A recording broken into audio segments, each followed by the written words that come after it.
काठेगल्ली येथून फार्मासिस्ट आणि इंजिनियरसह 5 आरोपी एमडी विक्री करत असताना मुद्देमालासह अंमली विरोधी पथकाच्या ताब्यात आणि याबाबत पोलिसांनी दिलेल्या माहितीनुसार सह्याद्री हॉस्पिटल सिग्नलपासून आनंद लॉन्ड्री जवळ काठेगल्ली सिग्नलकडे जाणाऱ्या मार्गावर एमडी विक्री करण्याकरिता फैज शब्बीर शेख, कार्तिक भगवान दांदडे, अदनान नूर कलाम खाटिक, ताजुद्दीन मोहम्मद रिजवान आणि अदनान रिजवान अन्सारी येणार असल्याची माहिती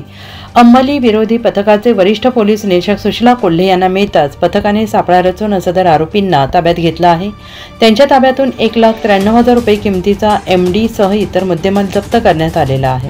सदरची कामगिरी पोलीस आयुक्त संदीप कर्णिक, पोलीस उपायुक्त किरण कुमार चौहान, सहाय्यक पोलीस आयुक्त संदीप मिटके यांच्या मार्गदर्शनाने अंमली विरोधी पथकाचे वरिष्ठ पोलीस निरीक्षक सुशीला कोल्हे, सहाय्यक पोलीस निरीक्षक सचिन चौधरी, विशाल पाटील, सहाय्यक पोलीस उपनिरीक्षक ताजने, गायकर बेंडाळे, पोलीस हवालदार